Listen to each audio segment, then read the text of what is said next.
Good afternoon po. Ako po si Mario si Sinisa Jr.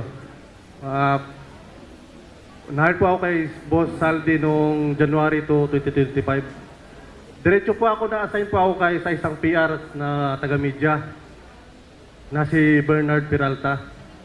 Doon ko po nakita yung mga nabibigyan ko ng mga paper bag na mga angkor na mga taga-media. Kagaya po ni Arnold Clavio,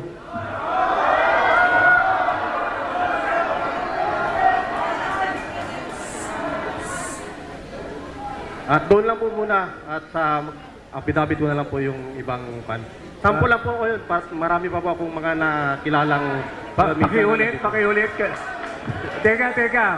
Para on record ng mga media, ha? Para on record, tahimik lang muna. Pakiulit nga yung una mong binanggit na pangalan na nagdi-distribute para sa media. Nasend po ako sa taga-PR po. Pangalan po si Boss Bernard Peralta. Bernard Peralta. PR daw. And then, sino pa? Ayun po yung boss ko po. Yung mga nabibigyan po, yung mga taga-media. Hindi, yung anchor na binanggit mo. Arnold Clavio po. Yung... Arnold Clavio raw, ha? Malinaw, ha? Para malinaw, Arnold Clavio.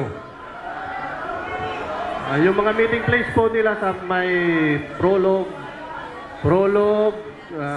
Pius Kitchen, Baro, marami pa pong iba. So, sa tamang panahon, sa iyong affidavit, gagawin mo na lang yung listahan mo para lang malinaw. Di ba? Opo. Okay, Opo. sige. Next, Sarge. Good afternoon. Nakapaghatid po ako ng isang beses kay dating Speaker Martin Romualdez